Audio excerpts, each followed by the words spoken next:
Hello, everyone. Welcome to my channel. I haven't gone live in a little bit. Sorry about the mess on the desk. Trying to get my camera angle just right. You can see my lovely expanded universe collection and my little bit of clutter. But I haven't gone live in quite a while. Let's see. Last time we went live was with Scott, and we did Comlink Chatter podcast. I think it was one of the X-Wing comics that we went over. It might also have been Tales of the Jedi, maybe. But I'd like to get back into that. A lot of stuff has happened since. I feel like I might not have talked about it a lot. I've appeared on other people's channels, like Quinlan Voss YouTube channel, who hopefully might join us tonight. I'm not sure. But I've had a lot of life updates. We just welcomed into the world my baby girl named Jaina, of course, named after these awesome books that I have behind me. I got that, got the wife convinced of that one.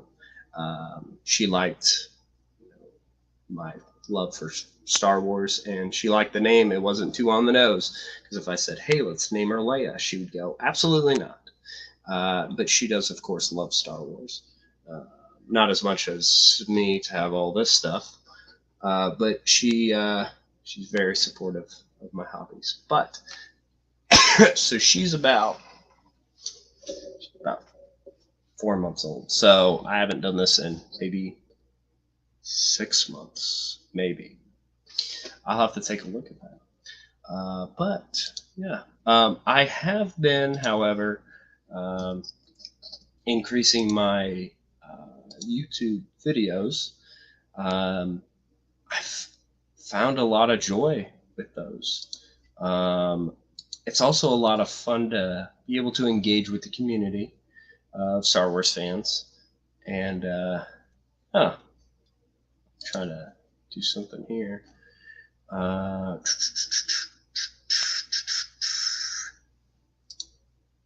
me see, last time I went.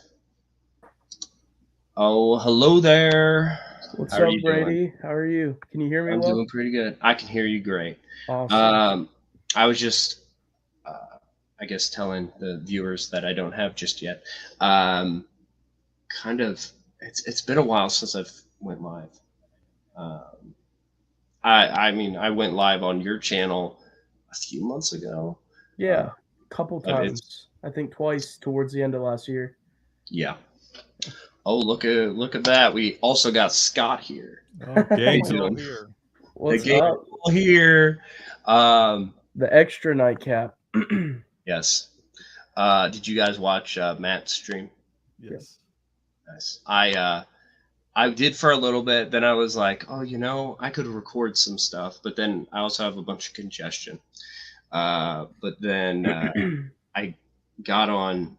I was looking at Discord and I saw like someone was on a chat thing, and I just hopped on there. Then it was just, we were all over the place. And then they were gonna go and play Marvel Rivals. Have you guys played that? I'm aware of it. I've not played it myself. It's all the rage right now. Yeah, it is. It's like replaced Fortnite for a lot of my friends. Some of my friends. Yeah. It's a big deal. Nice. But yeah, I was just looking to see when the last time I went live. Let's see. Okay, I did go live. I did a Minecraft stream in January. But before that, our Comlink Chatter podcast was in June. Was it really that long ago? It was that long ago. Damn. We covered X-Wing, right? We're still on No, that was, we did Tales of the Jedi and Star Crash, the best comic book ever. Because I know I did the advanced reading for the next episode, but I don't think we ever Ended up recording that there. one. Me too. Which I actually really liked that.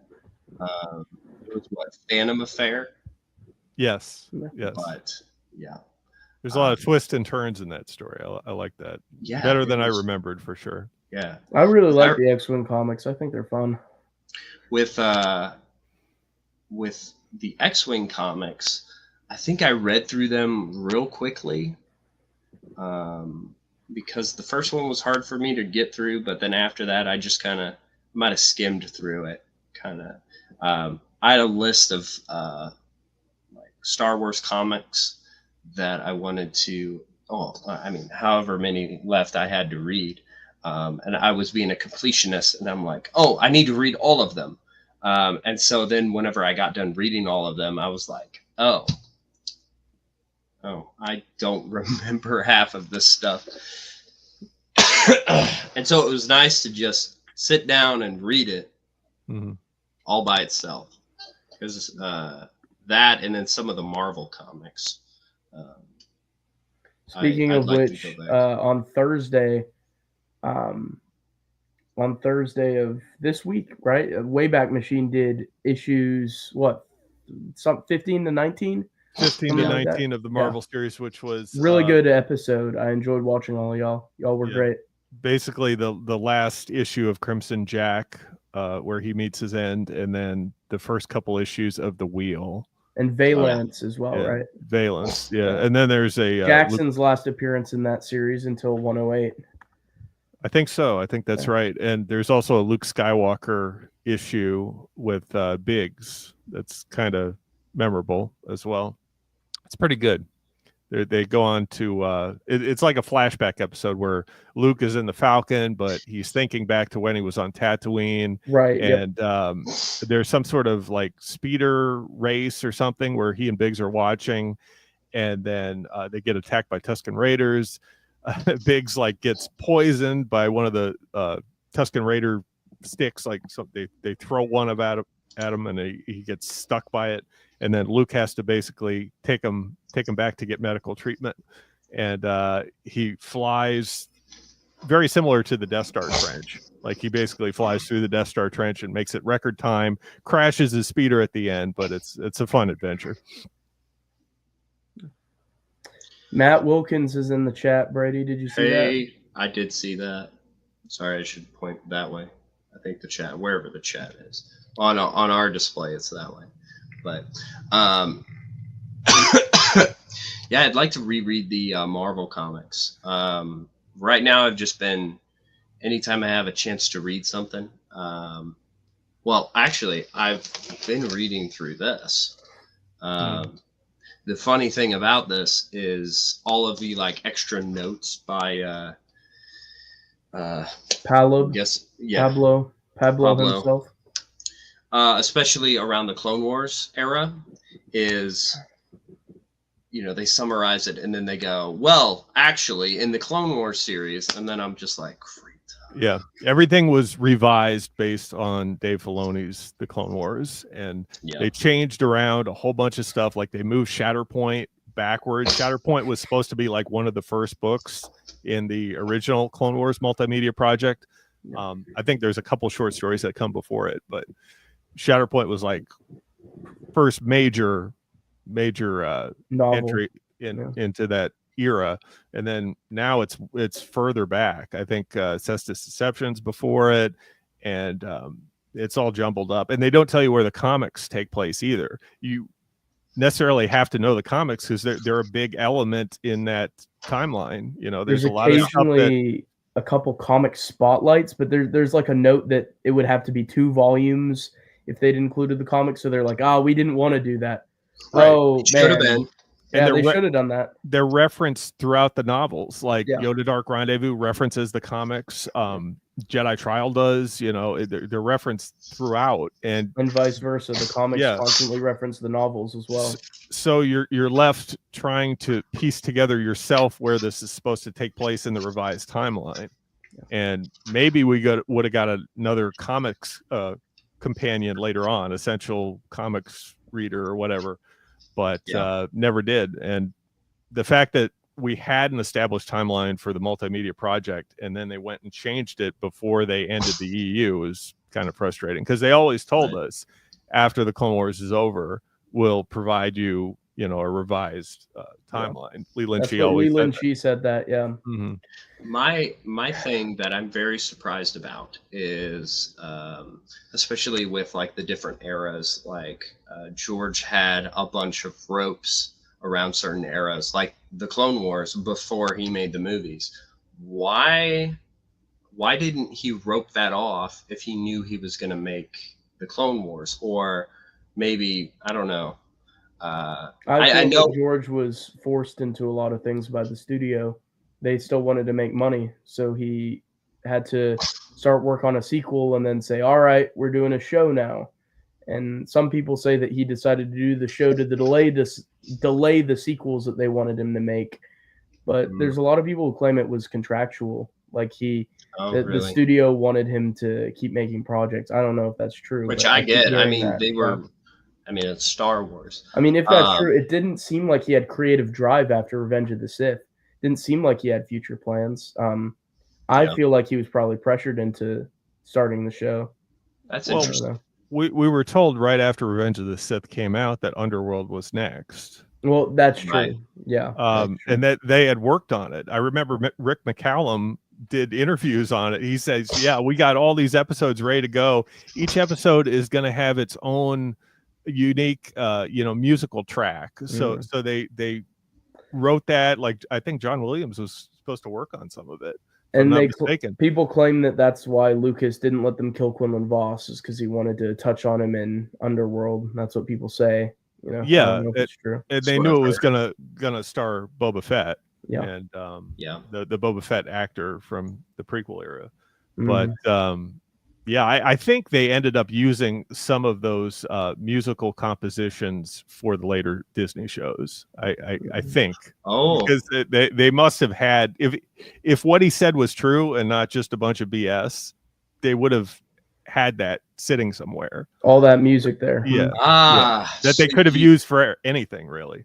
So do you think, because John Williams made the Obi-Wan theme for the Obi-Wan show and the Han Solo theme for the Han Solo movie. Is that based on the John Jackson Miller novel, Brady?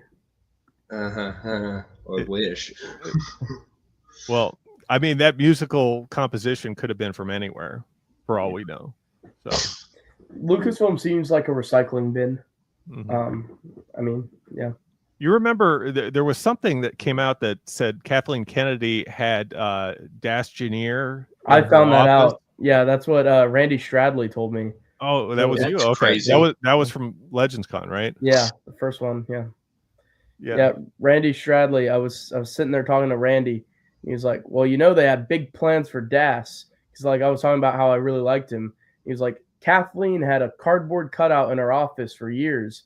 They're planning to use him for a movie." I was like, "What? Why have I never heard this before?"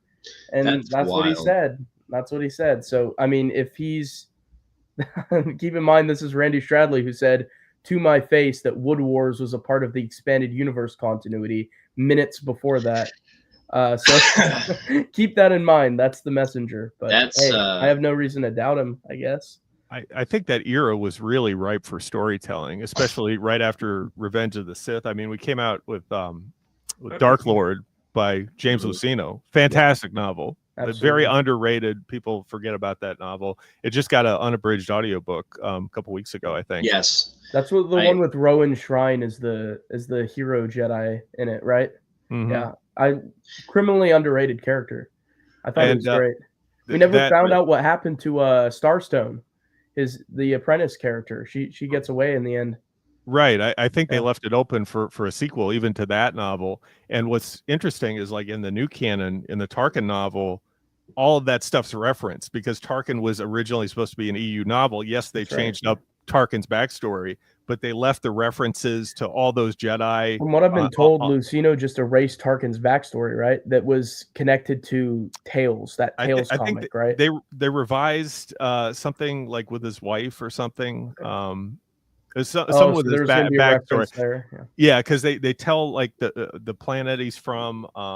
It's Eridu, right? I think so. Sounds right. Anyway, there's some about it that like his early life that they changed, but the Padawans on Morcana, like all that's referenced in their new canon characters too, because Tarkin is a new EU story, and then there's also like a Black Sun crime lord or something.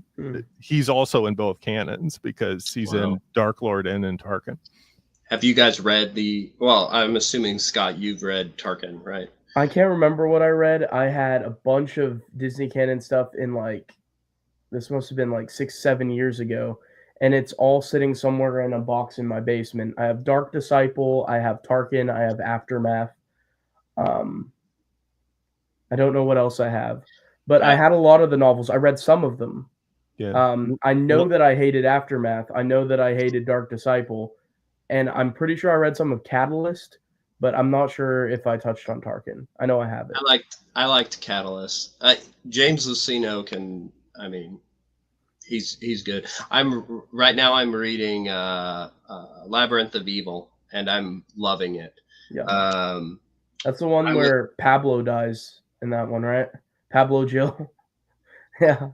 He's the angry Jedi, and Grievous kills him in the start of the book. I was like, dang. Wow, there he goes. Well, Grievous has to get credit for some kills, right? Because he has so many lightsabers. Like he had to get them from somewhere, right? Yeah. But it's interesting that all of the lightsabers that he gets are from the EU and not the Clone Wars.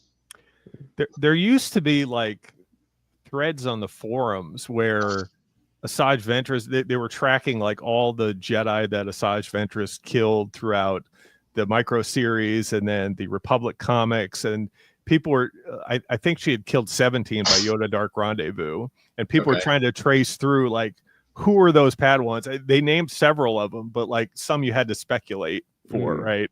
But that was interesting, and I think they did the same for Grievous as well. And eventually Maul, because of Maul's return, a lot of people like to track how many Maul took down. I mean, because of Chris Nelson, we now know that he killed an extra one in Inquest. So yeah, that's helpful. Deep lore. What's Inquest?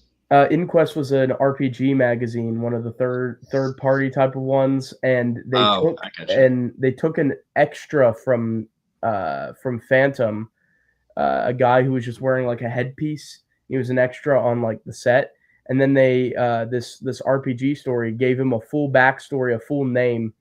He's a Jedi whose name is eluding me right now, but apparently him and his Padawan were down, him and his master were down on the planet Naboo, and they were there and trapped under the blockade, and the master was killed by Maul, and then the Jedi was using a blaster.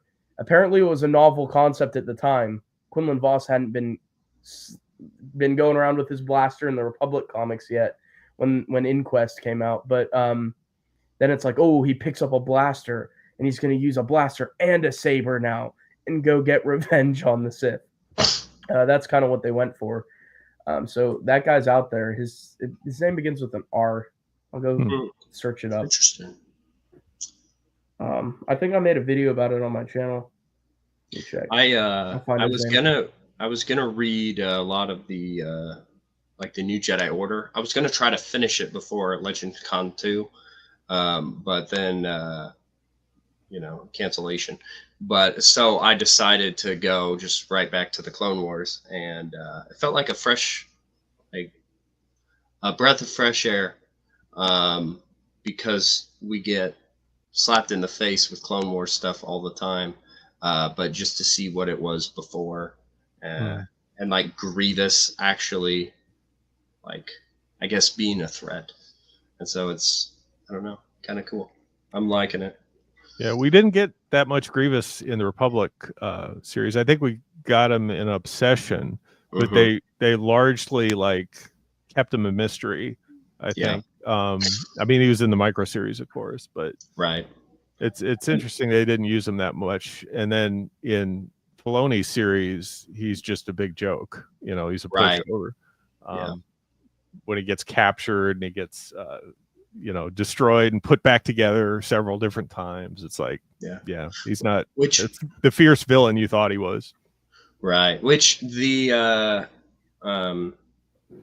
what is it? They changed it where he says that like he chose to get the change or whatever. That kind of can still work because they could like gaslight him into thinking like, hey, this is your choice, and not playing a victim or something. I don't know. But then they don't do anything with it. And they're just like, haha, joke right here.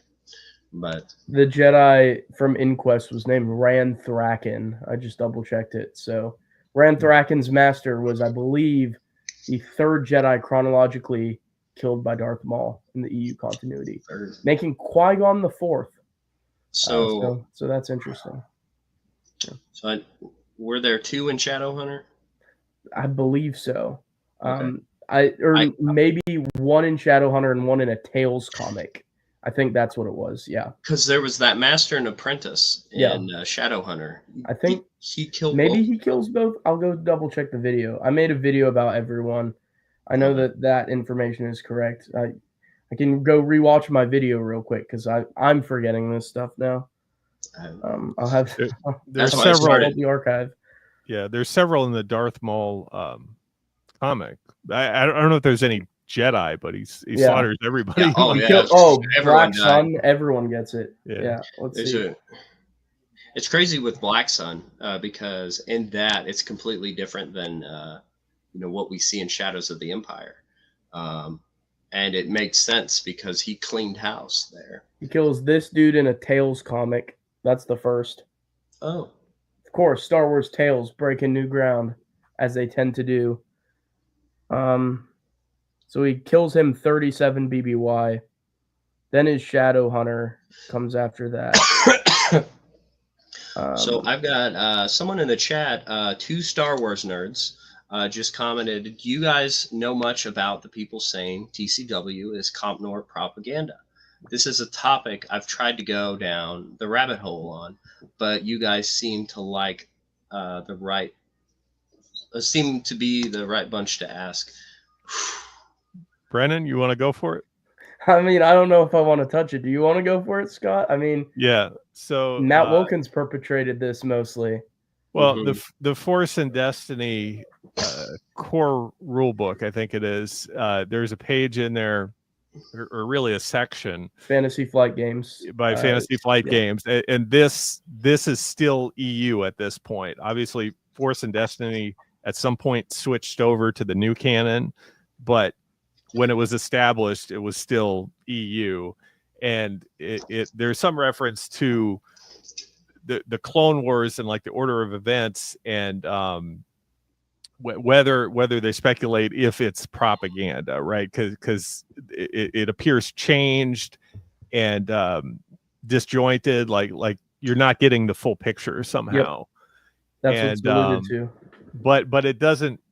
It's not clear what they're talking about. Are they talking about specifically the Clone Wars Dave Filoni series as we know it, or something else? I think what they say specifically is that it's reels from during the Clone Wars. They use the word reels, and for some reason, the word reels just makes me think of the intro to the Clone Wars, the narration. I don't know why, but that immediately correlates in my mind. So I feel like if they are talking about something else, like you mentioned, the micro series, like what else would they have been mentioning? Well, you don't know what in universe they're looking at, right? Are they looking at the same thing that we're seeing? Of course, seeing all the books and comics and TV shows and that. So they could be referencing something that's in universe only that we're not privy to. And there are generally, even in the multimedia series, there are continuity errors throughout, even in Yoda Dark Rendezvous, which is my favorite book, right? So it's not like Dave Filoni's series is just the sole perpetrator of all the continuity errors, but it is a lot of them. He's just the main one. Yeah, it's hard to make sense of it. So, some speculate, and I think Matt actually talked to Fantasy Flight's booth. He called someone, I think is the story he says. He got on the phone with someone. I think they were on a at a convention. Oh, at a convention? I forget exactly where, but Fantasy Flight like had a booth, and Matt came up to him and talked to him about it and asked him specifically, in the Force and Destiny core rulebook, is that meant to retcon Dave Filoni's Clone Wars series? And his answer was, if you know, that's one way to look at it, right? Yeah. So I talked to Keith Capel. This was like during the pandemic, and they were doing they were trying to find other ways to do RPGs, and they did it virtually. And there was like a call in, like Ask Me Anything type of deal from Keith Capel, who worked on the Force and Destiny core rulebook.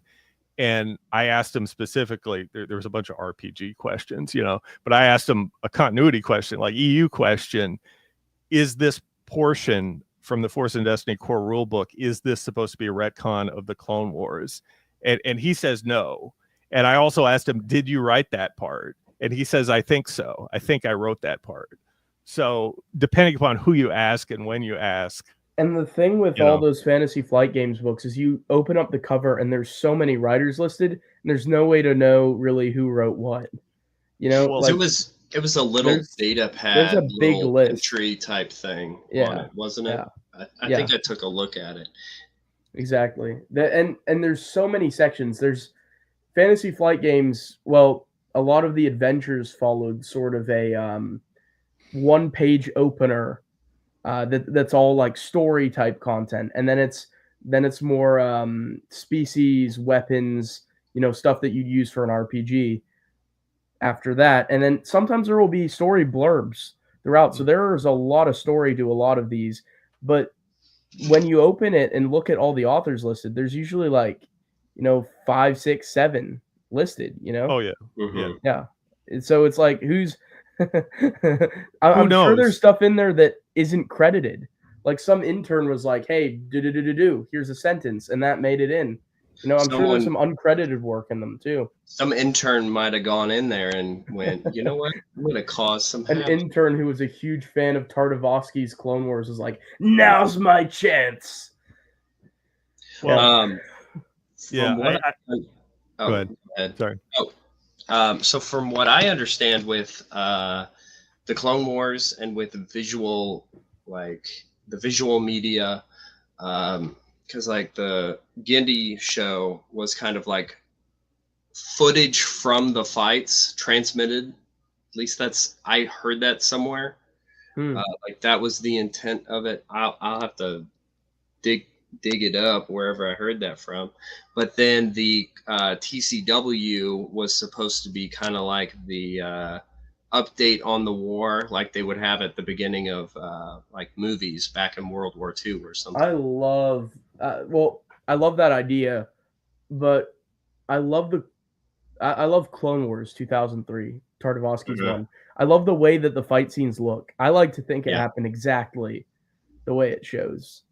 I mean, there's no reason why it shouldn't. Yeah. Filoni's, I'd be lying if I said there's elements I don't enjoy. There's some stuff in there that I do. I grew up with it. I grew up with it. So there's stuff in there I do like. I just bugs the heck out of me. All of the continuity issues. It just completely rubs me the wrong way. The flippant disregard for what came before.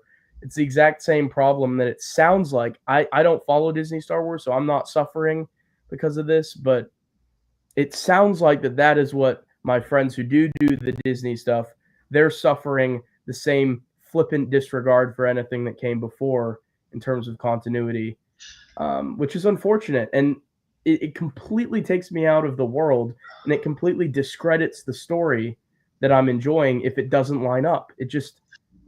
I can't set my brain to ignore continuity issues when they come up. It just bugs me. I think I talked about this in my. No, I did. Sam Whitworth had a conversation on an interview or something, and he was talking about how Dave Filoni sees the Star Wars universe, and he sees it as inconsistent tales, which is so annoying. Yeah, I know. But I think another downside for the new canon is that they don't have a story group. I mean, they have a story group, but it's not. They're not fighting to keep it consistent, like with the EU. Like, yeah, I think with the new canon, they overpromised. They said everything's going to be on the same level: the books, the comics, the movies, the TV shows, and they just can't fulfill that because the comics and the books are really support for the movies and the TV shows, right? That's the way it's always going to economically just work. Right. So they're just putting themselves in a bad position by overpromising that. I think that the best novels were like the very first ones, A New Dawn, Lost Stars, Catalyst, Tarkin, those ones, because they had nothing in their way, right? You didn't have to work around this TV show, or you have this movie planned on down the road. You got to tiptoe around it because you don't want to mess up what they have going on with that. You had free reign at the time. It's impossible to do. And that's why the EU works so well. Yes, they took the movies as their inspiration, but then they went on to create their own universe, right? They built their own continuity. So the way you can't really compare it to the new canon, I don't think, because the new canon, like the books and comics are they're just ancillary, right? Yeah. They're not really telling the story the way the EU told it. You could never have an MJO in the new timeline. Nothing. Never. I guess earth shattering doesn't work, but I guess nothing galaxy shattering could occur in a book the way that New Jedi Order did for the EU. You could never have that again in the Disney continuity, because something major, a death of a major character, or a major planet blowing up, or a major war, they want that, you'd presume, on the screen. They don't want the casuals to be lost. They want the important stories to be in the stuff that they're pushing out. Mm-hmm. You know, that's the way that you think their model would work, at least. Which you would think some of that stuff doesn't even matter. Like when you watch the prequels and they talk about the Old Republic, you're not going, "Oh my gosh, I'm lost." I mean, you know, you can follow it enough, and there's crazy things that happened in the Old Republic. But they don't give themselves enough space to tell a good story, a big story or something, because they could have easily went, you know what, we're gonna make Old Republic canon, but we got this new Old Republic show, but it's just gonna keep going farther back, but yeah, the EU always adjusted. Even when the prequels came out, there was a couple of inconsistencies, right? that they thought, you know, the Clone Wars was a long time before it actually was. They made it a lot closer to the original trilogy than it probably should have been. But you know, the EU adjusted. Yeah, it was fine. It always did. They always did, and especially with people who I think of as like EU medics. People like Abel G. Pena and Ryder Wyndham, and, you know, I could go on and on. Leland Chi, you know, all these people were just medics. They'd patch it up. They'd you know, polish the wound, clean it out, sew it up, send it on its way out the door, good to go. You know, they kept it manageable. They were like, they were like gardeners, just clipping the right branches to keep it neat and trimmed and keep it tidy. They were really amazing people, what they did. I've got some comments that I'd like to... Yes, we are live. We are live. Yes, we are live. How are you doing? Glad you're watching. Yes, we are that into it. There's no continuity error with Jar Jar making out with it's my favorite part of TCW. When I was a kid and I saw that Jar Jar could kiss a girl, I was like, shoot, I have a chance. You know? I was like, if Jar Jar can do it, I can. It was motivational, you know?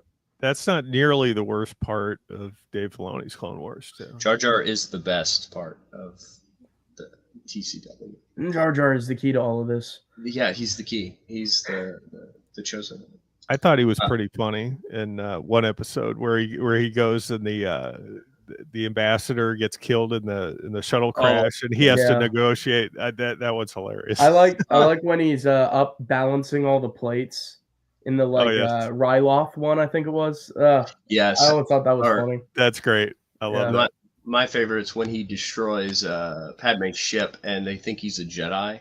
Like Bombad Jedi. Oh my God. Guilty pleasure. Okay, I'd be lying if I said I like that one. I do not like Bombad Jedi, I must say. Now, I actually really appreciate what is George Lucas's favorite episodes, the D Squad arc. Oh, Domino Squad? No. The one when the droids go into the desert and they just drive around for. They see Gregor. For 4 episodes. Oh yeah. That's a good one. That one's all right. It was the least offensive to the EU. That might be true. Now, one thing that's controversial for me is I much prefer Adi Gallia's death in TCW than in the Clone Wars Multimedia Project. In the Clone Wars Multimedia Project, she gets stabbed and like no one cares. She gets stabbed by Grievous and no one says anything. No one acknowledges it. They're more sad that Soon Bates dies. They make a bigger deal for Master Soon Bates than for Adi Gallia, a Jedi council member from the movies. And some random joke Jedi gets more of a reaction in the comic panels. This was outrageous. And TCW, I'd argue, is also a more effective emotional payoff for her death that is consistent with the EU.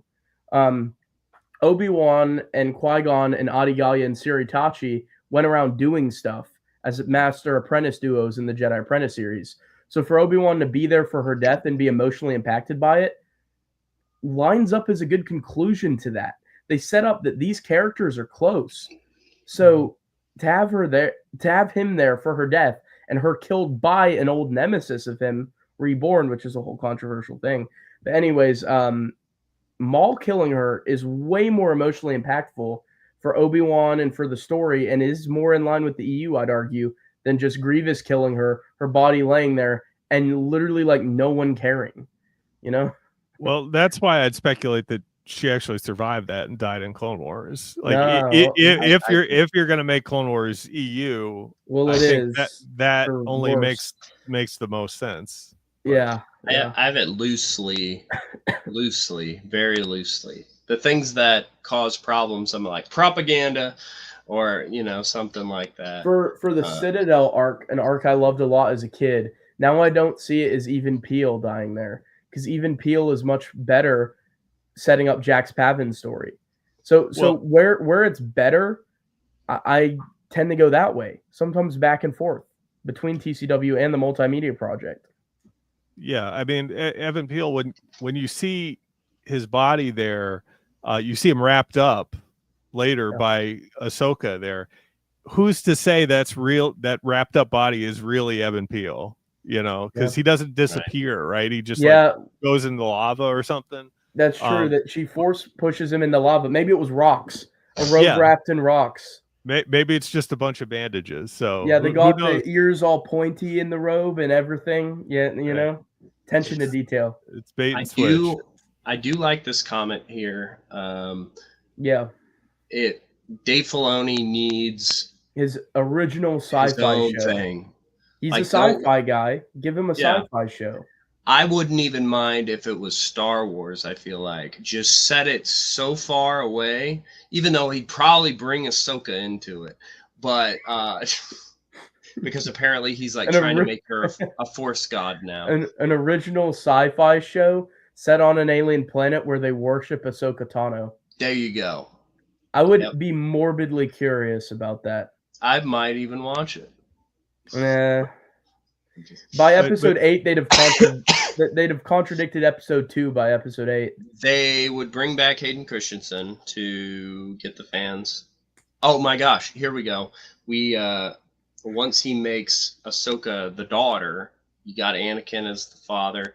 He brings Starkiller into it as the son, and then have them do something in space or something.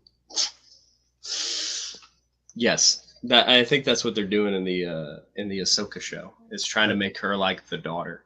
I think Dave Filoni just needs to be fired. I don't think he needs his own show or any of that. Yeah. I think he just needs to be removed. No. You give him permanently. complete creative control, and then No, that what? could get him. Complete That could get creative- him fired. That's a terrible idea. Well, wait, I see what you're going for. You see, he'll burn himself down. No. Yeah.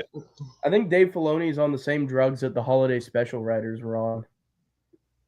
I think worse. You mean the ones that Carrie Fisher was on? Maybe, yeah. Ones Carrie Fisher used to survive shooting the original trilogy. Yeah, but going back to like some of the Jedi that received grievous, no pun intended, grievous injuries, but came back. I mean, think of like Shakti in the micro series, right? Yeah. Or Kakruk. Kakruk survives that. Right. He survives like a woo, woo, woo. Yeah, and then he gets thrown out a window a couple times in Republic, right? Yep. Like he always comes back. Like he's unkillable. He lives to see Luke's great grandson. So yeah, absolutely. Right. Yeah, someone in the chat that knows what he's talking about. Wow. Marcel has come to spew absolute fact. It's true. Of course. He is the savior of Star Wars. As in goat, do you mean demonic devil horns? Because if you mean that, then that's Dave Filoni. No, he's George Lucas's apprentice. He loved him more than his own children. Huh? Marcel should join and defend Dave Filoni here. Join the stream. Come on. Live. Well, actually, on the expandeduniverse.com, RIP, Marcel and Alex did a episode of our podcast. Can I plug it real quick, Brady? Yeah, sure. Well, before I want to say this: the two Star Wars nerds, they said ironically the new Rey movie is called New Jedi Order. What's a Rey? A Manta Ray? Tampa Bay Rays? What are we talking about? Yeah, it's some character from the sequel trilogy, I think. I don't know. Oh, there's a Star Wars Unlimited card called Rey. I don't know where she's from, but you know, it's a pretty good leader in the card game. So yeah. Interesting. All right, go ahead, Brennan. Plug your. Alex and Brennan's Guide to the Galaxy was the name of the podcast. Me, Marcel, and Alex did an episode called "Forgiving Filoni," where we tried to reconcile our grievances with him, and I think we came out with an appreciation for the show and a hatred for him. It was a very interesting therapeutic psychological breakdown. And it was really fun. Yeah. I like the one where you guys were talking about mispronounceable names. That was the last episode we did, yeah. You were just going off on Alex. Alex didn't even want to talk because he was afraid to mispronounce something. It was so funny. I want to make a video. Well, okay, I want to go through all the featurettes of the Star Wars movies when George Lucas is pronouncing things, because he doesn't stay consistent with them. No, he doesn't. Geonosis or whatever, or Dooku or something. And I just want to make like a video about Dooku, and just call it Daku, and just see how it. What does he say for Geonosians? What he says is so weird. Ganossians or something. Ganossians, yeah, exactly. Ganossians. Sounds like a foreign chocolate. What is he talking about? The Gungans. That's my favorite. The Gungans. These guys fight the Gungans. But he's explaining it to Steven Spielberg. Would you say the Gungans are Bombad? Yeah, I love the Gungans. Yeah, Alex, we should have Scott and Brady on the Alex and Brennan's Guide to the Galaxy sometime. We'll get you guys on. Marcel's basically our third guest because he's appeared on 3 or 4 episodes. But yeah, we should bring it back and have a Forgiving Filoni Part 2, where you guys go on the cleanse with us, you know? I'll give you my review of, I'll go and watch all of the Filoni projects so you guys don't have to. And then I'll say, he's genius, guys. He's genius. I watched Ahsoka, Mandalorian, Book of Boba Fett, so you don't have to. Is that the kind of thing? I did watch all of those. Except oh my gosh, you're a trooper. Because my daughter loves Baby Yoda, and if she's like Star Wars, I understand what a baby is. I understand what a Yoda is. I don't understand the words put together. Baby Yoda was in Tales, Star Wars Tales, whichever one. Oh yeah, the issue. Yeah, Yeah. Right. That's where it's from. Well, apparently there's a show where they take because it's the same one, because Dave Filoni Baby read Yoda, Star Wars Tales issue 13. That's how. Yeah, Wow. He's the savior. He's the chosen one. He made that canon because Tales wasn't canon before. He's now that much of an EU fan. He's like, no Tales story will be left behind.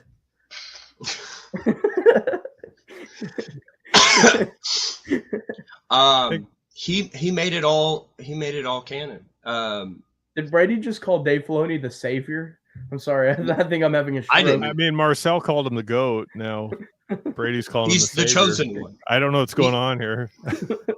I'm getting uncomfortable. Did someone put something in my blue milk? I think Brady's playing 3D chess. I think he's trying to get caught in the algorithm again. You know, just talking good about Dave Filoni. You know, just has to put your videos will do good. Sets up EU shelf and it immediately gets like 1,000 viewers. Right. Here's a comment here. It says, "What annoys me the most about people claiming TCW is canon to George Lucas and the EU wasn't. When the Clone Wars wasn't even considered G-canon before Disney took over and remade the timeline." Honestly, around the time TCW was canceled, fan support for it swelled, I think. And so, like, when they stopped the show, when they halted it, and then Disney bought Star Wars, there's such a fan outcry and fan outpouring of love for the show that I'm imagining that was part of the reason why, like, they kept it in timeline. And also having Davey Boy there. But I think the fans really pushed it to keep it in, you know?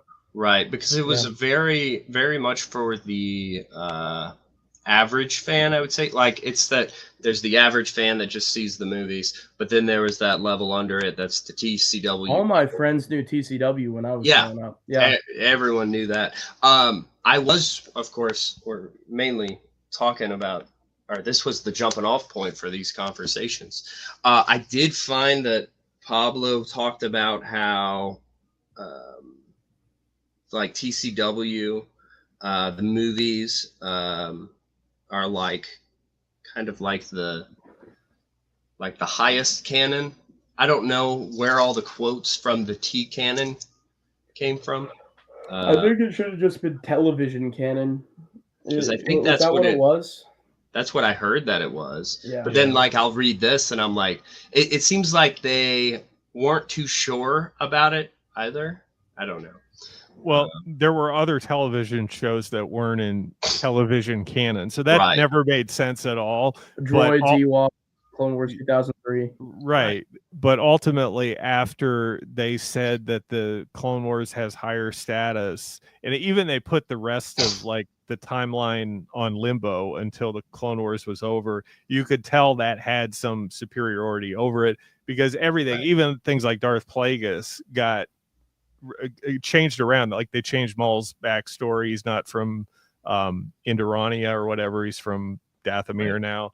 So they made Clone Wars front and center. And if Clone Wars said something, that was the new canon going forward after 2008. Like Adi Gallia's death, for example. Yeah, right.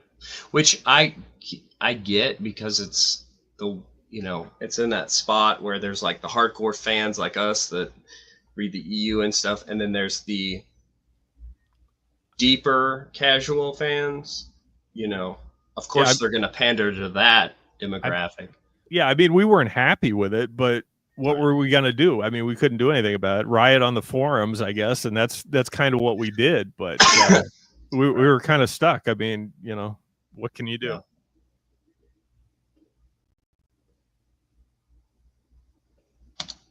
And Mace Windu, I was just about to grant, who's that? The rank of master.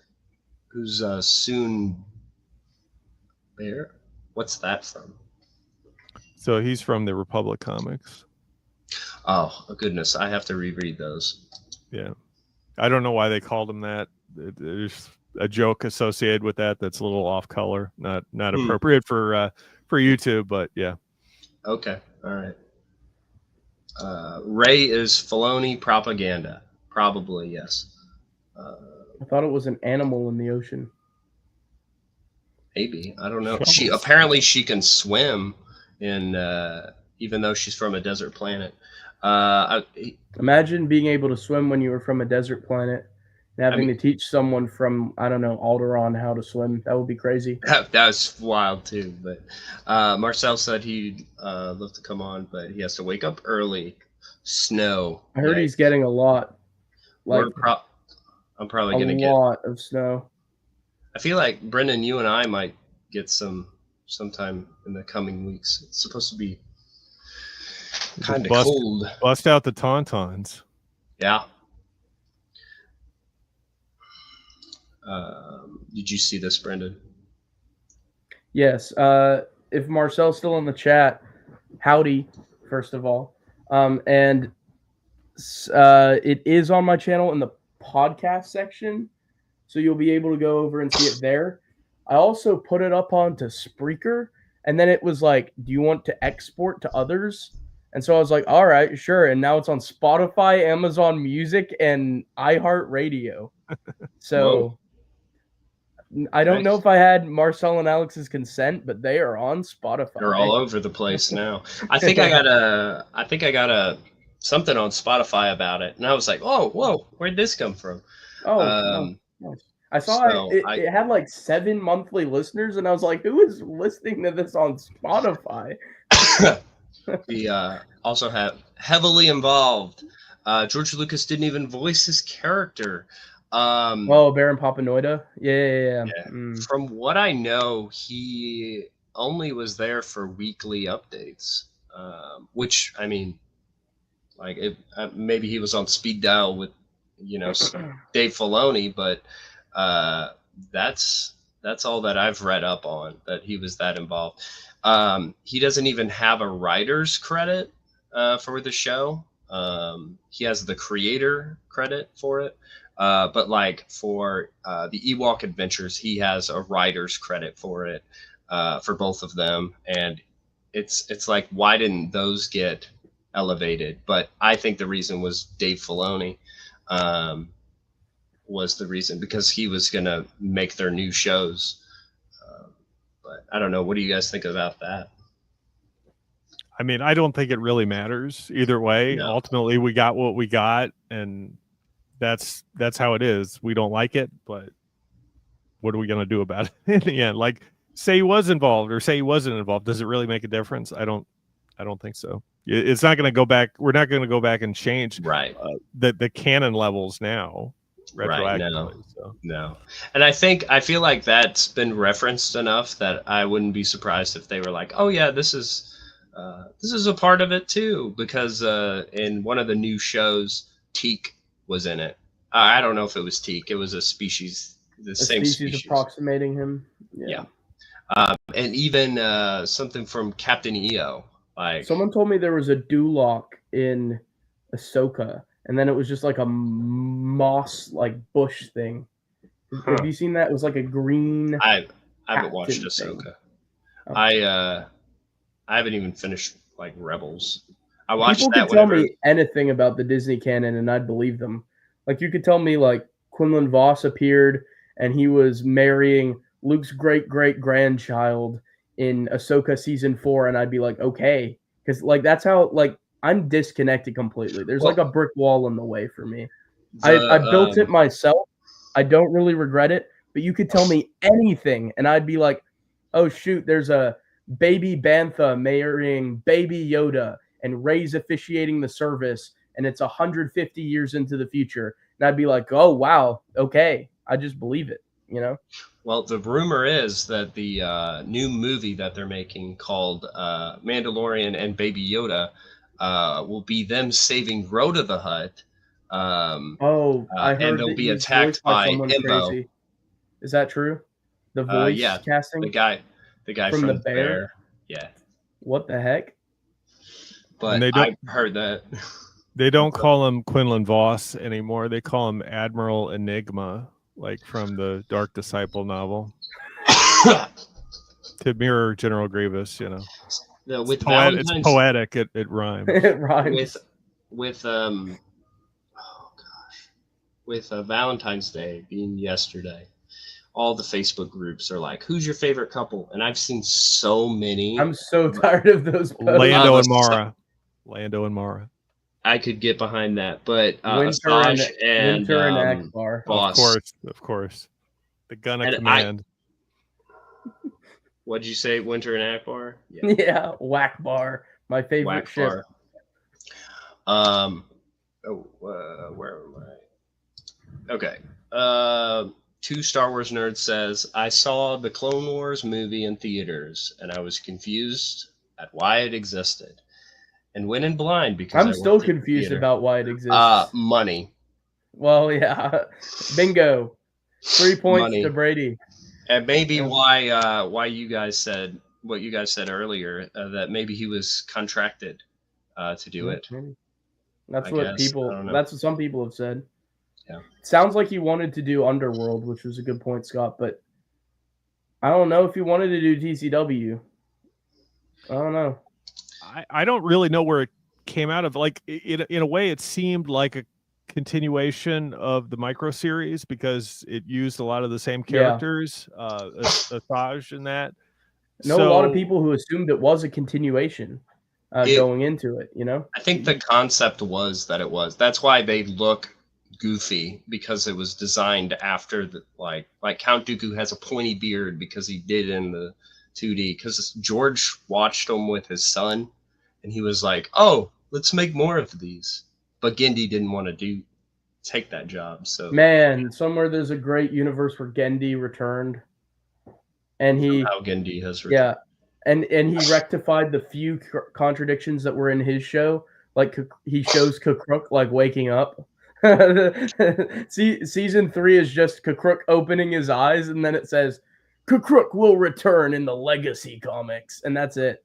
Right. Cinema. I mean, in different eras, that's fine, but I almost think like we had enough Clone Wars as it is by the time Revenge of the Sith came out, because they had the timeline down to like the week, right? Yeah. What happens week by week in the Clone Wars. So then to just throw another show in there, much less a show that's 6 seasons in there, much less a show that has all the main characters in it as well, right? And then has comics of its own. It has novels of its own. The novels of which were pretty good, actually, in my opinion. But I think if Genndy or someone that respected, the EU was given that responsibility, we would probably have a bunch of adaptations. I could see that. George wouldn't care. He'd just be like, or he might just be like, hey, put Jar Jar in there or something, Yeah, I remember even thinking like way back, like during Clone Wars, as it was going on, before we got Revenge of the Sith, they'd always come out with these short stories in like Star Wars Insider and that. I think Timothy Zahn even wrote one, like Hero of something. Yeah, he did. Hero of Khalid. Yeah, I was like, man, this is bizarre. Timothy Zahn, of all people, who doesn't play, teamwork at all. He just uses his own characters, doesn't like meshing his stuff in with the rest of the expanded universe. Kevin J. Anderson for the rest of their adult lives because of what he did with Lando and Mara. Yeah, I was like, that's a terrible idea. Even though he's a big draw, like he's a big name, he's a recognizable name. I was like, for an era that's the Clone Wars, it was best for him to just stay out of it to begin with. Stackpole that came in and did like Illusion as well. Illusion was really early though. That was like 2003. So that was that was original multimedia project. Yeah. That was fine, but like they kept coming like later and later. And I feel that's fine if you focus on other characters. Like there could be tons of other stories that happened during the war. Mm-hmm. Like, but if you're gonna use the big three of this era is kind of arguably Anakin, Obi-Wan, Padme, probably. If you use them and use all the main Jedi characters who are already elsewhere, no, make new characters. Somewhere there's a random Jedi we've never heard of on a planet with a random battalion of clones we've never heard of fighting a grueling conflict. Keep a low profile. You could tell some good war stories afterwards that could still fit and could be interesting depending. Mm-hmm. How many Separatist told stories were there? very few. Yeah. Very few. There's a lot you could do. Jabim, the notable one was the Jabim. notable one. Yeah. If you want to do Clone Wars, you could still do it, but the main thing is you cannot be doing it with the same characters who are supposed to be elsewhere, especially when, like you're saying, the timeline was down to weeks. Yes. So it's like, seriously, you could tell stories that are set somewhere else, but literally you can't just come in with a 6-series show with the same characters. It's ridiculous, you know? Was the Clone Wars initially like supposed to be 6 seasons? I thought it was supposed to be shorter, and they just kept it going. Probably not, but once it was successful, I'm sure it got continued. But yeah, the thing is, like the season 1, they didn't really do a lot with it. Those episodes are okay, mostly because they don't affect continuity that much. But then, like, if you're going to have a television show, a series like that, make the most of it. Don't just have filler episodes for the first season and then bring back Maul and these crazy ideas that never should have happened. The first episode of the show with Yoda was not that bad. It was pretty good. It's like what I'm saying. We didn't see really, well, I guess the Yoda comic and Yoda Dark Rendezvous.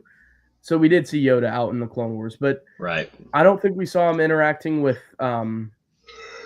a squadron that much on a away mission. So, that's a cool little story, Right. Something like that. It was. I mean, they showed the clones in a good light, I thought.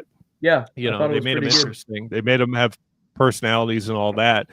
The only thing is, even at the very beginning, they told the episodes out of order. So they had some idea that there was going to be something crazy going on there. So by season 2, they were telling the backstory of stuff we'd already seen in season 1. It was really weird. The movie, there was 3 prequel episodes about the movie. And then we had Pablo's little StarWars.com Clone Wars webcomic that just told you 5 minutes before this episode happens, this little story happens. It would always be a page or two and tell a little bit extra about the characters, but it was so unnecessary. I got the graphic novel because it was super valuable. I was so excited to get it. It's still something that's really cool to have because of its value. But when I read through it, I was like, what is this story? There's nothing here. This is vapor printed on a page. I think I found some of those online, and because that's the last bit of comics that I've not read. I'd like to print them off, self-publish, because they're out of print. But some of them are good. Some of them are the longer one they did was not bad. Valsidian Operation and Act on Instinct, I think those were pretty good. Yeah. In those days, they were experimenting with web comics, so they wanted a reason for you to visit the website every day for the latest new comic, right? They gave you a couple of panels each day or each week. I forget however it was, but they wanted traffic. That's why they did it. Right, and that makes sense. But I think Evasive Action shows how good they can be. I love Evasive Action. I think Evasive Action is terrific. Mm-hmm. I think it's fantastic. It's one of my favorite comics. I heard a rumor that Dark Horse wanted to release it as a graphic novel colored in. They were going to color it in, maybe add a couple panels, make it flow better, and release it as a graphic novel. I would have loved that. I thought those comics were great. I love stories of Jedi surviving Order 66 and still keeping up that noble fight. I dig that stuff. Yeah. So that was right up my alley. I thought it was written well. So that shows that webcomics can be a cool medium. But man, those Clone Wars ones were just very You're exactly right. They got the subject right. They got the era right. The post Revenge of the Sith, where Vader's tracking down the Jedi. I mean, think of how well the Purge comics sold. The Purge was originally a one shot, and then they went back to do 2 more later on. Unfortunately, the latter 2 weren't very good. But I think people just eat that stuff up because what's on the cover. Here's a comment for you, Brendan. Mundi, a Star Wars story, with Auditech as the younger version. I assume that you took that role, Auditech, just so that you could be surrounded by 3 adoring wives in all of your scenes. Does he only have 3? I thought he had more than that. I think it's. Oh, is it more than that? I don't remember. It's several. They ride ostriches too, and on his home planet. That's pretty wild. Birds. Yeah, pretty cool. Yeah, good stuff. Here's another one for you, Brendan. What's your favorite young Star Wars books, and is it Jedi Apprentice or you named my Jedi? favorite too. Martial Arts Legends. Hello there. If you put a gun to my head and forced me to choose, I guess I'd go Young Jedi Knights. But I love Jedi Apprentice. I love Last of the Jedi. I know that's a controversial one. I think Last of the Jedi is top 3. I love Jedi Quest as well. I love Galaxy of Fear. But the top 3 is really like the top category for me. And then Jedi Quest and Galaxy of Fear are down here. But if you like put a gun to my head and were like, I'll pull the trigger if you don't answer this, I'd say Young Jedi Knights. But really it's like 1A, 1B, and 1C for me with all of those. What about you guys? What do you think? I feel like Young Jedi Knights is on an intermediate category, so it's not like young a full-on adult novel. Yeah. But then you have like the kiddie books, which are Rebel Force and Jedi Prince, and then I'd put also Jedi Apprentice on that level. Jedi Quest, and what was the Last of the Jedi or whatever. Yep. Galaxy of Fear as well. So like Young Jedi Knights, obviously, I don't think that there's anything to compare it to. But if you're talking about like that junior kiddie level, like elementary school level, the distinctions are Young Jedi Knights is called a YA, a young adult, and then Jedi Apprentice and all those are called a YRN, a young reader's novel. I think that's the only distinction they have. Right? Yeah. So I put Jedi Prince top of the tier. Really? Above Jude Watson? Yeah. Sir, I appreciate what you're saying, but that is insane. I think I'd even put Galaxy of Fear above Jude Watson. I was going to bring that one up too. I've not read Jude Watson enough though. But Young Jedi Knights is up there. I mean, I named my kid Jaina for a reason. But he's out here flexing on us, Scott. We can't be that cool. Brady, can it? You're making us look bad. But Galaxy of Fear, oh my goodness. I know it's got the cliffhanger after every chapter. And usually if I'm like reading it and I have to go do something and I'm reading, it'll be a cliffhanger and then I'll read the next sentence and then I'll just close it, you know. Yeah, I did the same. But Jedi Prince, I don't know, it's so wacky. It's just fun. Yeah. It is. The episode, the novel with Aiden Bach, like I genuinely was up for nights thinking about it. He's the Ghost Jedi in book 5. Ghost of the Jedi. Whew!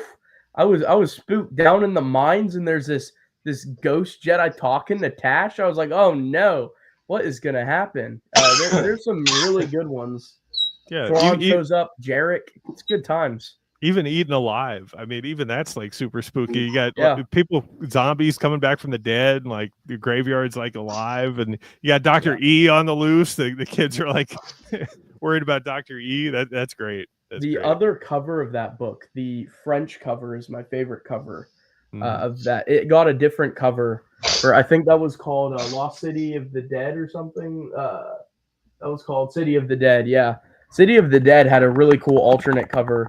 It was published overseas. That I always thought was really good. Really spooky, you know. I wasn't scared of like the spore. The spore I don't think was that bad. There was stuff with like slime monsters or whatever. Yeah. I didn't get the fear factor on some of that stuff. But yeah, same. Can you see my screen? Yeah. Mm-hmm. This was City of the Dead here. And I really like this cover as well. I think this one. That looks good. This one's US as well. What is the Dutch cover? Someone put it on a T-shirt. Scott, wild. would you go in with me on one of these to rival Chewbacca? I don't know if it rivals Chewbacca. It doesn't look like Star Wars at all. At least Chewbacca, you can see the spirit of Star Wars there. This is like something else. This could Galaxy von der Angst. I'm not sure if this is like Goosebumps or Babysitter's Club or like what kind of young this novel thing is nowhere in that at all. No. I think Eaten Alive had a cool alternate cover as well. Of course, the holographic cover that was the limited collector's edition. Yeah, that's very a sign of the era that it was in. All the books had it like that. Yeah. French edition, I thought, had a really cool cover because you get to see the Devron, I think they were called, a lot better. Yeah. But yeah, and here was their Dutch counterpart. That's pretty wild too. Yeah, those Dutch, they were. It's like Anakin going after the Tusken Raiders. That's the look on his face there. Yeah. Sorry. Let's see. Okay. And this was something I'd like to talk to you guys about. So, two Star Wars nerds says, I've been playing Battlefront 3, the modded released version. And so it was leaked. Apparently it was found in like a trash can or something, or someone got it whenever they were purging. Crazy stuff. But apparently, or the comment says, I don't know if it's new EU material, like the 501st Journal yet, but it's cool to play. I don't know what is that to is that Star unpublished Wars EU? Is that the journal from Battlefront 2? Like the when you play the campaign, there's a narration by Tamora Morrison. Yeah. Is that what you're referring to? Like there might be one for the third. Well, the third one is X1 and X2's story from the, I think, Elite Squadron. Oh, really? Yes. I don't know anything about the Battlefront 3 leaked version. So that's in it. It looks like it was just what Elite Squadron became. Okay, cool. Yeah. So not really any new EU that can be taken into the continuity, just something cool.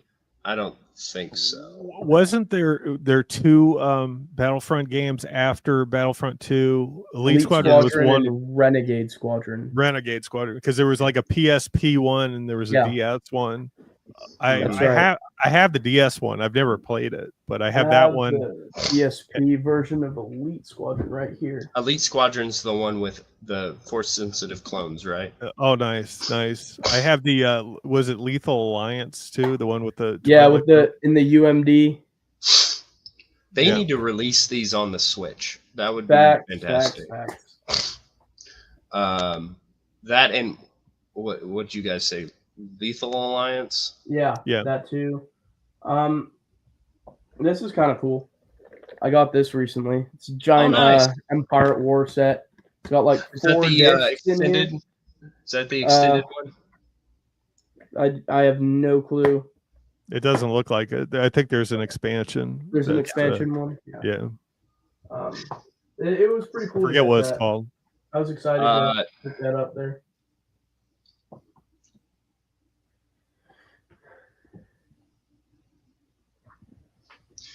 All right.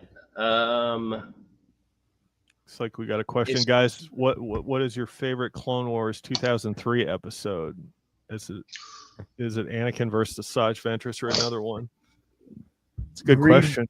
Grievous versus the Jedi is my favorite by far. I'm a Jedi guy, so I'm into all the Jedi. And so seeing a lot of cool Jedi is always what I want. So seeing Tarsier, Sha'agi, Ki-Adi-Mundi, Kakruk, all those guys in there. Isla Sakura, Shakti was there. It was great. It was everything I wanted from a Clone Wars. That's probably it was so entertaining. It's my favorite. Followed closely by what some of your favorite might be, which is Palpatine's Palpatine's fleeing scene. I always love that How'd with Full you know? Madama and Doran Karab, you know. I was just going to say that. Even though it has its continuity issues, I think that's the most entertaining piece because it was the longest, right? They used to be like 5-minute episodes, but for some reason that one seems longer. I don't know if that it one's is like or 20 not. minutes, I feel like. Right. Yeah, they really took their time with that. But keeps going. It keeps getting better and better. Mm-hmm. Yeah. So I'll say that one. I think the introduction of Grievous is probably the most rewatched episode I watch. Like, I'll just pull it up on my phone, watch it, and be like, all right, I feel good today. That was cool. Yeah. A little thing up here. Did you know that Aura Singh said another fine lightsaber for my collection? Yes, I did know that. Whenever I read those comics, I thought it was hilarious. Which one? Just kind of. Is that the Bounty Hunters collection with Aura Singh? That is Hunt for Aura Singh. Hunt for Aura Singh. Yeah, that's what I think. Or Outlander, I think. Or maybe that one. Yeah. Yeah. It's one of those. Autotech will know specifically. He's a big fan of Star Wars 1998. Wait, did you guys know that they're so the Star Wars movies, right? Okay. Did you know that they wrote books about them? What? Was it Dave Filoni? Yeah, Dave Filoni wrote the expanded universe, right? Filoni baloney. He came up with all the games, but I'm glad you found that out. We'll have to check that out. I just thought there were comics. I didn't know there were books. Yeah, I knew there were RPGs too, but it says on the back of this, written by Dave Filoni. Mm-hmm. Yeah, I don't think he was even born yet. He was probably 6 years old or something. You know what? All of these books say Davy Boy on the spine. There's a little cowboy hat logo by it. What the heck? I want to get all of my books signed by Dave Filoni. You should you should just throw away every book you have in Lulu print editions that just have a little cowboy hat on it, and then have Dave Filoni sign above the hat. That's what you should do. Did you know that George Lucas wanted Dave Filoni to be Indiana Jones, but he was just too young? Like, that was the plan. Is that why he wears the hat like that? That's why Indiana Jones wears the hat. Because the story of Indiana Jones is ripped off of Star Wars Scoundrels by Timothy Zahn. Did you know that? Wow. Didn't know that. I've not read that one yet. Does Boba Fett show up in Indiana Jones? Yeah, he does. Which version? Is he played by Tamara Morrison? Yeah, he is. No, Daniel Logan. Oh, really? Yep. Wow, they cast him young. Yeah, he was. Yeah. Outlander. Outlander, that's what it was. Outlander is a solid Star Wars comic. It is really good. Because of it, we eventually got Darth Krayt. Mm-hmm. The more you know. Now, you in the comments, Brendan, you recently interviewed him, correct? Yep. Mm-hmm. And he does I really like your work, your dubbing. They're solid. Really good. It is real good. Howdy, brother. He's a good guy, too. He's been doing it for a long time, too. I was subscribed to him a long time, many, many years. Like, probably longer than Matt, I think. Yeah. He's been going for a while. I think his Old Wounds one is from like 7 or 6 years ago or something like that. So it's been a while. I actually had somebody try to prove to me that the EU was never canon by bringing up how TCW contradicts it. Even though Dave... If TCW means the EU was never canon, why does TCW bring EU elements into it, like Quinlan Vos and Dathomir? Because they came up with it themselves. The EU ripped it off. That's why. No, so John Ostrander didn't create Quinlan Vos? Who? With Jander Sema's help? No. See, this was Dave Filoni's idea. They've been working on the Clone Wars since 1977, and they just ripped them off. Oh, so the only thing that was out before that was the Star Wars novel in 1976? Yes. So George had Alan Dean Foster write a Star Wars novel, and then immediately work was being done on the Ahsoka show. Exactly. It's poetry around, and Jar Jar, he's the key to it all. He was thinking Jar Jar. He saw a rabbit and a fish next to each other. He was like, that's why he's the key to all this. It's getting late here, guys. The Dave Felonies pun is a classic one. Dave Filoni, Dave Filoni. Wow, it is getting late. Dave Filoni, Dave Baloney, Dave Felony. It's perfect. Again, it's like poetry. I'm sorry. It's rhymes. Late here. But yeah. Okay. So you're all gonna be able to get out of bed for church tomorrow. I better. I have a busy day tomorrow. It's church, then Daytona 500, and then Star Wars Unlimited Twin Suns tournament. So nice. I'm waiting for my wife to get done with her homework, and so that's why I hopped on here. But yeah, I should be good. It's only 12:30. So is she grading homework or? She's getting her master's degree. Oh, nice! That's awesome. So, yeah. So the EU was never canon by bringing up that the Clone Wars contradicts it. So was it canon before the Clone Wars came out? That's the question. Yeah. Yes. Because you can't say it was never canon because you didn't know that the Clone Wars was going to contradict it unless Clone Wars came out and. What I don't understand is why did they, if the EU was never canon, why did they have to make a PSA, an insider, saying that continuity was done and they were moving to a new continuity? Like why have to say anything? If it was all never in continuity to begin with, why make an announcement? You know what I mean? Because wouldn't that be redundant? Yeah. Because they wanted to rub it in and say this was never canon. Yeah, that article is just like slitting someone's wrists and sprinkling salt in it. Yeah. Little Gordon Ramsay. It's almost like they didn't even know what they were talking about either. I get the feeling like they showed a couple of books and that it was this thing like, I remember reading Zahn's books, and it was this like it was fake. all Timothy Zahn. Yeah. You could have done it so much better. Books. They only showed the Thrawn trilogy in the article, if memory serves. Like at least KOTOR, or at least talk to some of the authors or somebody that actually knew something about the EU. It's at least take the effort to go to Wikipedia and download some more images of some other stuff from the EU. Take the effort to go down like 6 months before when they did Star Wars Reading Day. Like, I don't know if you guys have seen that stuff. I might make a video about it, but they go through like, what is it, once a week or it was something. I don't know what the pattern was, but they interviewed the annually. Annually, annual. Yeah, it was every October or whatever, and they started in 2011, 2010, something like that.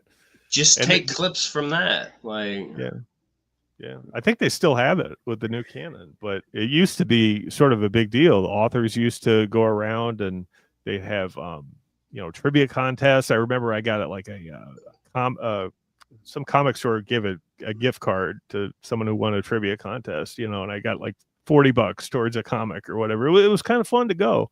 So, nice. Unfortunately, it doesn't have any relevance to the EU anymore, but.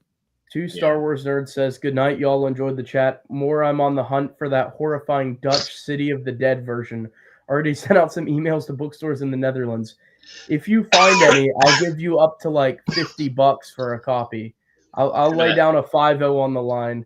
So if you're able to procure some, I will I will pay you for one, please. Thank you. We should have had John Whitman sign it if we had Legends. Oh yeah, John Whitman. Yeah, John Whitman, right? For some reason, my mind was still saying John Ostrander. I was thinking even weirder than Brady wanting to get every book he owns signed by Dave Filoni is having John Ostrander sign Galaxy of Fear. I want imagine giving anyone the Dutch copy. Like, what would they do with that?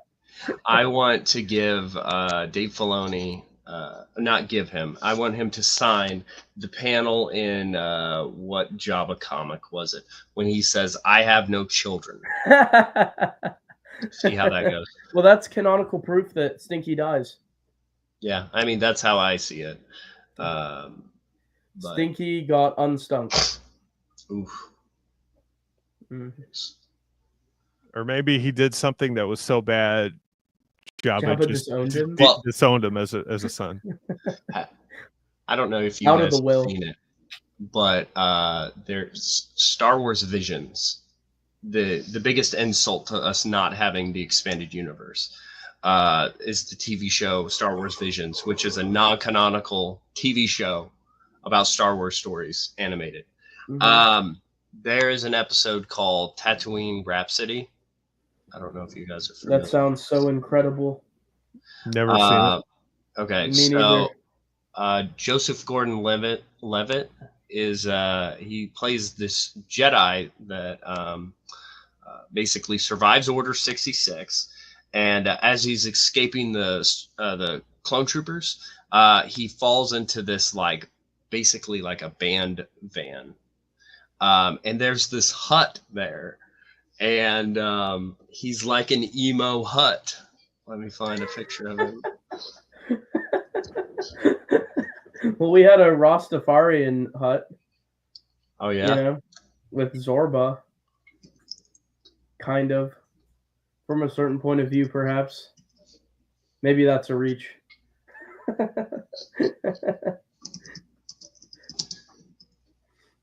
Anyway, so this hut is on the run from Jabba for unknown reasons, and I like to believe that it is Rhoda, and he becomes an emo. Well, basically, the episode is about a band that plays and you stuff. like to believe that Stinky the Hut becomes emo, an emo, like punk rock singer, and Jabba doesn't approve, so he has him killed.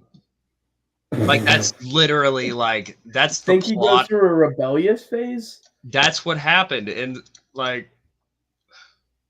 if we ever meet up, we have to watch this episode. I think it's what happened is Rada the Hutt, Stinky the Hutt became best friends with Ahsoka, and after Ahsoka left the Order, at some point she fell in a hole, right, and died. But I was just about to mention that. Stinky the Hutt was with her. Like she left the Order, right, and Stinky just left the Hutt crime syndicate. I think they fell in a hole all the way into Dave Filoni's heart. Yeah. Oh. I think that's what happened. That's the canonical resolution to all this. I know that Dave likes Ahsoka more than he likes anyone in his family. I have it on good authority. Mm-hmm. I don't think anyone in his family likes Dave Filoni. Oh, wow. Wow. Hopefully no one from Lucasfilm sees this. Hey, I wasn't here. Well, if anyone's watching, hi, Kathleen Kennedy. Hi. This is Kathleen, if you're watching, go check out Matt Wilkins' dance moves on the Geeks Attic YouTube channel.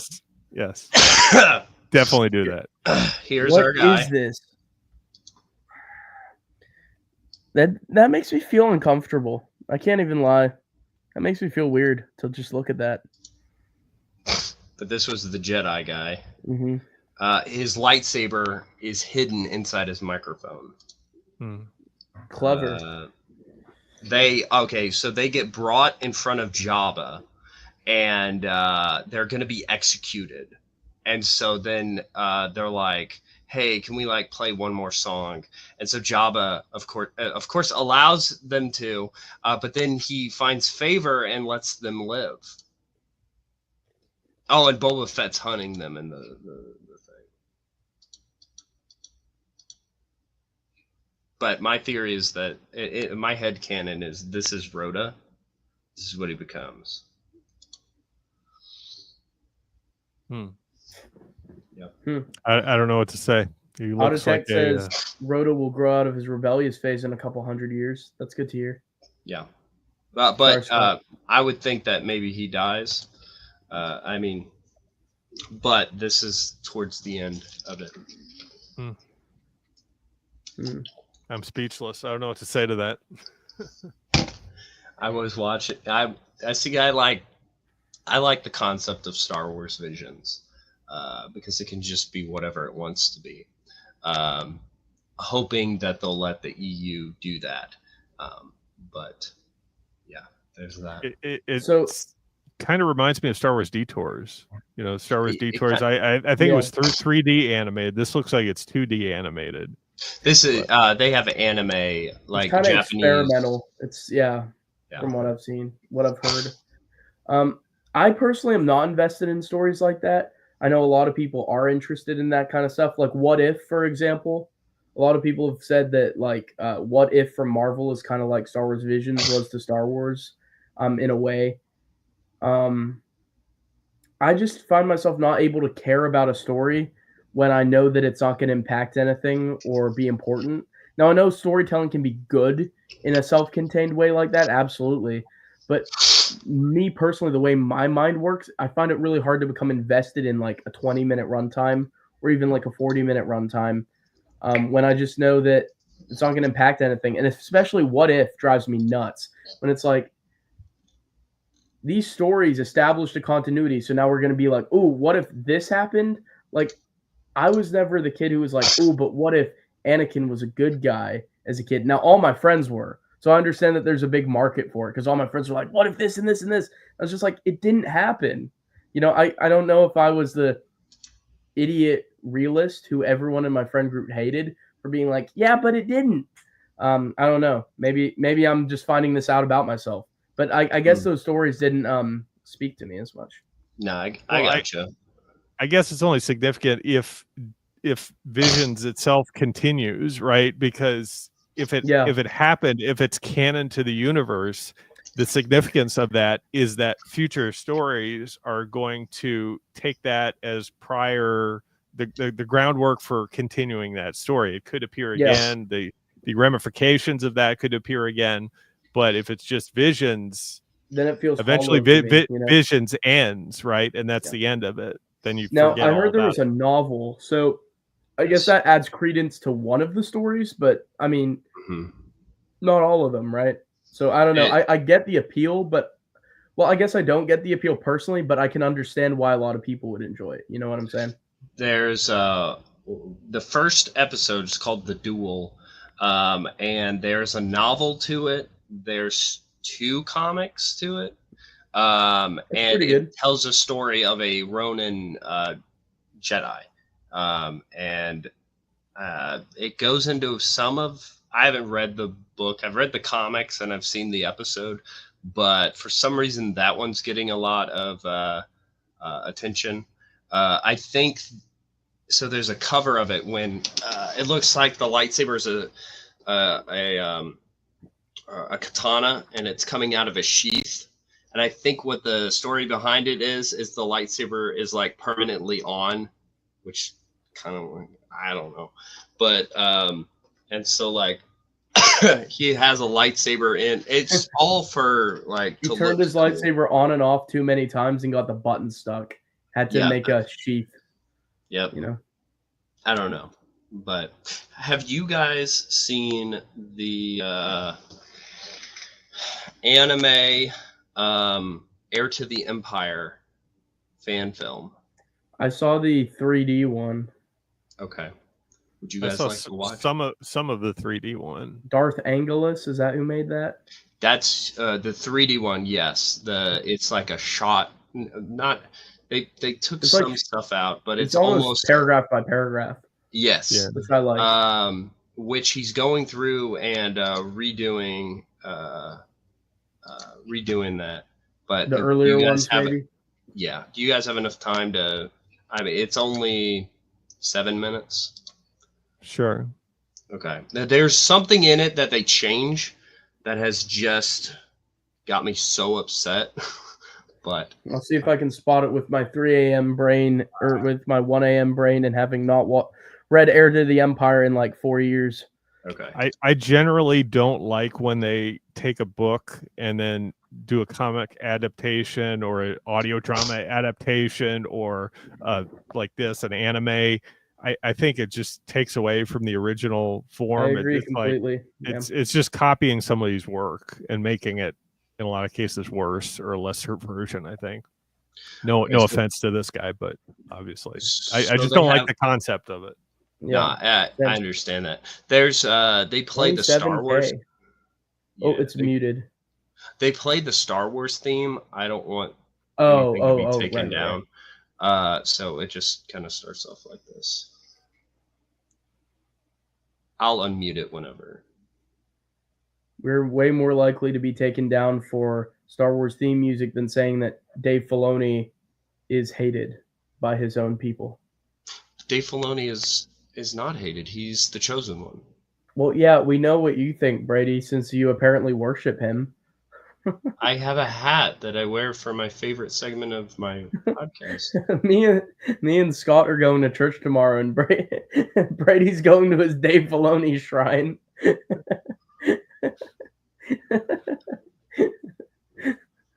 Can you confirm that, Brady? There's like a secret society that both Brady and Marcel are in. They're like the Dave Filoni. It's on the surface, it's called the Dave Filoni fan club, but there's more to it. They meet. They meet at a Grand Lodge and do some like secret paint handshakes. Themselves orange like Ahsoka. Right. We wear the tube tops.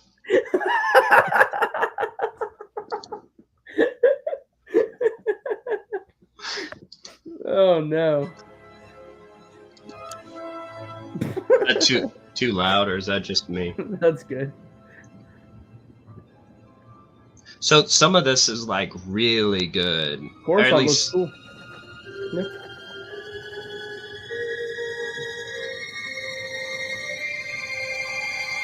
Yeah. Hello, Luke. It's been a while. Yes. And my time with you is coming to an end. My journey must continue on through the Force. You can't go. I need you here. It is time for you to train a new generation of Jedi. I just noticed Brady disliked it. But as the first of the new. This wasn't the one I was thinking guidance? about. Okay. Call upon the Force, thought Luke. I saw the 3D one. It will always be I didn't see around. this one. Me neither. This is new. Yes, Master. It's kind of an AI anime type thing. Oh, it's AI? It looks kind of like it sometimes, which I'm not a big fan of, but I was just saying goodbye to an old friend. Yeah. there's some parts that Leo is concerned and asked me to check on For you. AI, they've She's made been this kind of practicing her Jedi cohesive looking. skills. I'm kind of Yeah. surprised. Tell her everything's fine. it's kind of And that she should get some rest. a I mix will, for sir, me. but I'm afraid she hasn't been sleeping well. But with Han Solo still away, and The framing of that wasn't too good. Some things make me mad, but honestly, it's a The fan sunset's film, pretty so cool. I shouldn't be too mad. I like the They cut out a look lot of stuff, and I'm like, ah. The look of Coruscant was pretty good there.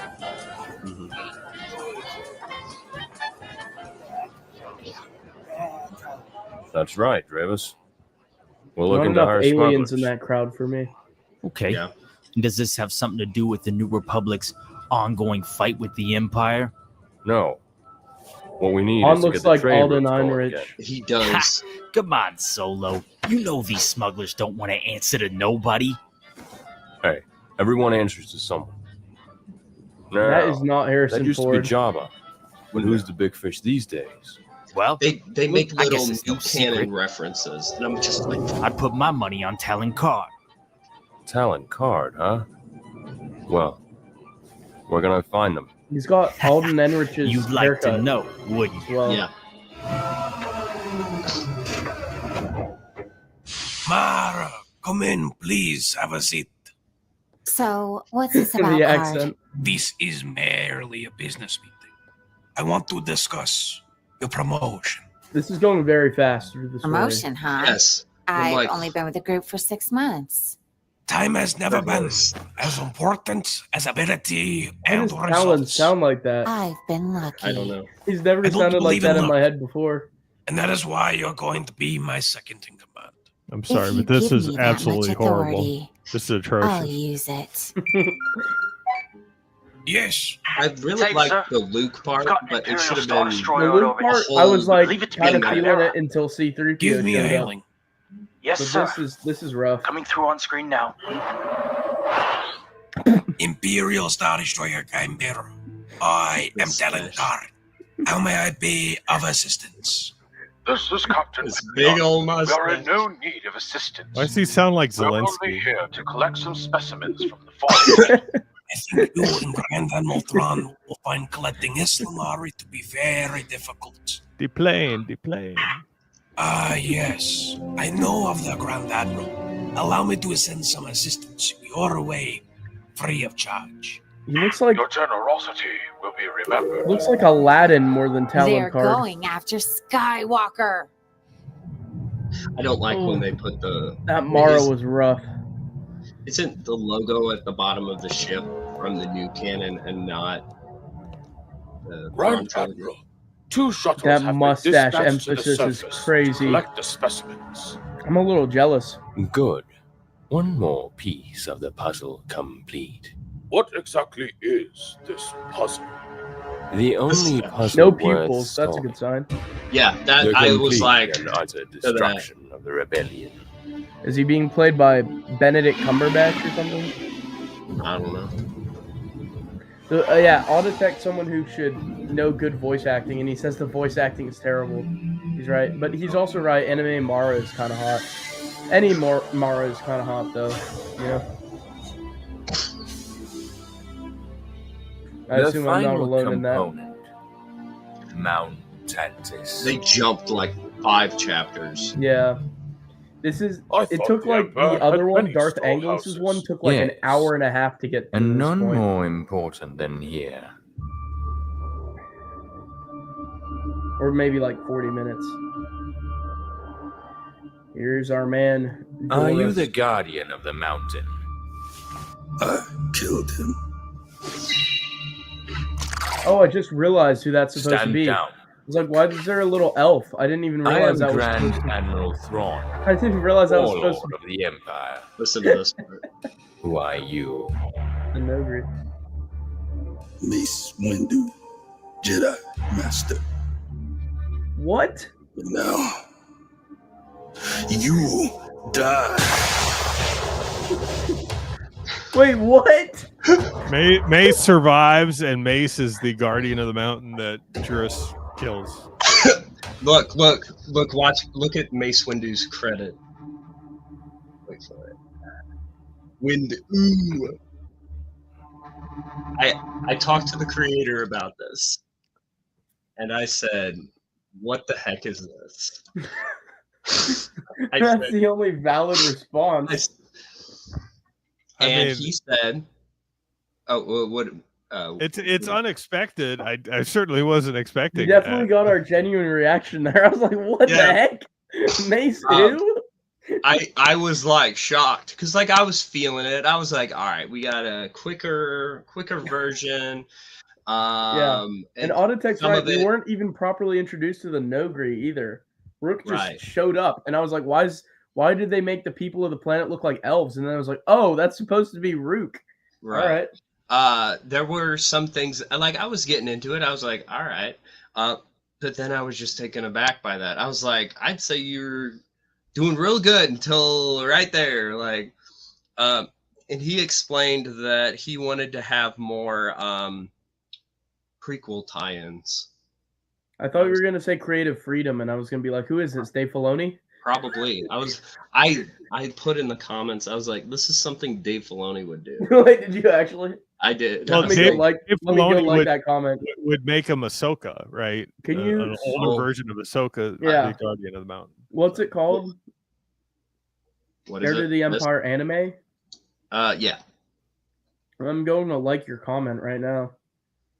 I don't know if I said it on there or some other form because everyone was posting about it. 2.4K comments. How long is it going to take me to find yours? Someone said, I honestly love this. I genuinely believe that a lot of classic EU novels can be turned into great animated movies. Not if you randomly put Mace Windu in it. Please no. Please no. Don't do it. But he said that he wasn't going to change anything about the character of Joruus Sabaoth. And I'm like, then why didn't you just have him in it? Like, yeah. 7 minutes and already better than the last multi-million-dollar trilogy. The only reason I'd rather this to the sequels is because it's shorter. They're both equally crap. I mean, it's not continuity breaking because, like in the Black Fleet Crisis, for example, Luke changes his appearance. So there's nothing to say that Joruus Sabaoth can do that and make himself look like Mace Windu. So it doesn't break continuity at all. But like, right? I was just like, what? What? Just because it's surprising doesn't mean it's kind of like a like if Ryan Johnson made Heir to the Empire. Yeah, he subverted my expectations. I'll give him that. Yeah. Oh, man. That was a trip. Thanks, Brady. That was well worth it, I guess.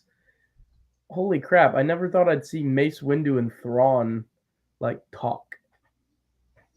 That was weird. Yeah, there you go. It's canon. No, it's not. Dave Filoni approves this. This will be the opening. Mace Windu will be the. Brady, that's about as canon as the Holy U, which is to say, it was always fan fiction. Well, is there a part 2 where we find out if that is actually Mace Windu or just Joruus Sabaoth like doing Sith magic to make himself look like Mace Windu? Well, because I'm not convinced. That just came out last. Scott's a cynic about the fanfic. Oh, do you guys remember? I sent a he's text message saying emergency stream. We need to react to something. Oh, was it that? It was that. So whenever I sent that, hey, we just killed 2 birds with 1 stone. Then. Yeah, we did. But what were you saying, Scott? Sorry. Well, I forget what I was going to say, but if it's not Mace Windu, right? Because I don't think it's Mace Windu. If it's not Mace Windu, it's not continuity breaking. There's no problem. So yeah. Yeah, if it's just Joruus throwing his appearance. Yeah, that's what I thought it was, but I took it at face value. I was like, oh shoot, why is Mace Windu swapped for Joruus? Right.